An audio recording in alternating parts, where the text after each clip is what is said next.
Hello everyone, welcome to nutri search. আজ আমরা সূর্যতপা দাস ম্যাডামের যে বই the textbook of community nutrition, ওই বইয়ের যে প্রথম chapter introduction of community nutrition, এই সম্পর্কে আলোচনা করব। প্রথমেই আমরা এই চ্যাপ্টারের যে প্রথম পার্ট, যে কমিউনিটি কী, সে সম্পর্কে আলোচনা করব। আমরা কমিউনিটি কি এই ব্যাপারটা বলতে গেলে প্রথমেই আসে যে একটি স্পেসিফিক জিওগ্রাফিক্যাল এরিয়া, আর কি একটা ইউনিটি বা ওয়েলবিং, এই দুটো টার্ম কমিউনিটির কথা বলতে গেলে আনতেই হয়। এবারে স্পেসিফিক জিওগ্রাফিক্যাল এরিয়া বলতে কি কি হতে পারে? That may be a village, town or city or any kind of geographical area, but even if we work together in an office, that may where also we are part of a community, because there is also a feeling of unity among the colleagues.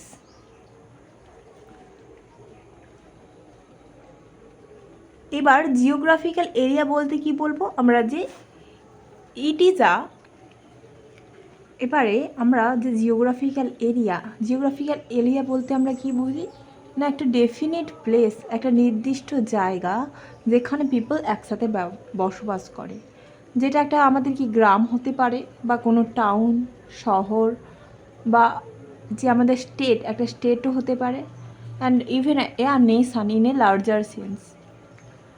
And the second term that is associated with community is unity or we type of feeling.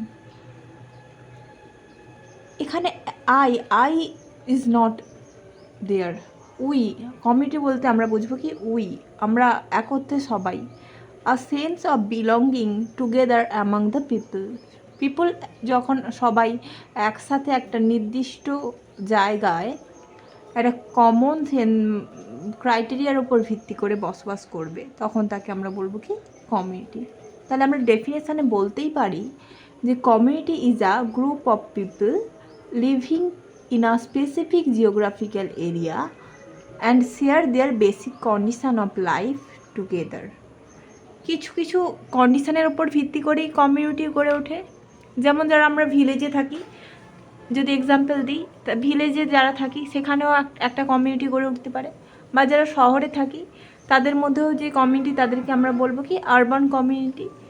এছাড়াও কি আমরা যখন কোথাও কাজ করি সেখানে থেকে কাজের প্রফেশনের ভিত্তিতেও একে অপরের মধ্যে একটা বন্ধুত্বপূর্ণ সম্পর্ক গড়ে ওঠে, তাকে আমরা বলবো কি একটা প্রফেশনাল কমিউনিটির একটা এক্সাম্পল। এছাড়াও on the basis of religion আমাদের কি একটা কমিউনিটি গড়ে উঠতে পারে।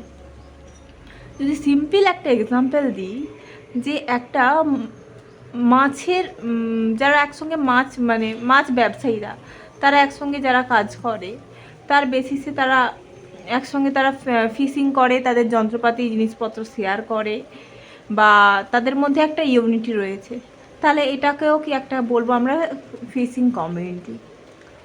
ওরা হয়তো একই জায়গায় একই ভিলেজে বসবাস করে, সেই তখন তাকে আমরা বলছি ফিশিং ভিলেজও বলতে পারি।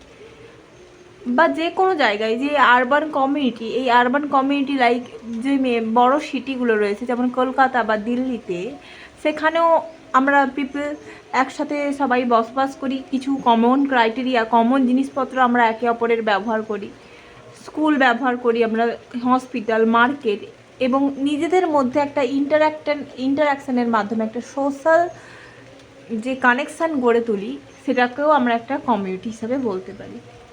এছাড়াও যদি আমরা প্রফেশনাল কমিউনিটির ক্ষেত্রে বলি, সেক্ষেত্রে কি হচ্ছে, ডক্টর বা টিচার এরা একে অপরের সাথে যখন কাজ করে, বা ডক্টর তাদের ডক্টর কমিউনিটির মধ্যে, বা টিচার তাদের টিচার কমিউনিটির মধ্যে একে অপরের সঙ্গে কাজ করে যখন, তখন তাদের কি হচ্ছে, তারা একে অপরকে সাপোর্ট করতে পারে, বা একে অপরের সঙ্গে knowledge share, gossip, different type of activity তারা একে অপরের সাথে করে তোলে, তখনও তাদের মধ্যে একটা ইউনিটি তৈরি হচ্ছে, একটা স্পেসিফিক এরিয়ার মধ্যে তাদের মধ্যে একটা কমিউনিটি তৈরি হচ্ছে, সেটাকে আমরা একটা কমিউনিটির এক্সাম্পল বলে বলতে পারি।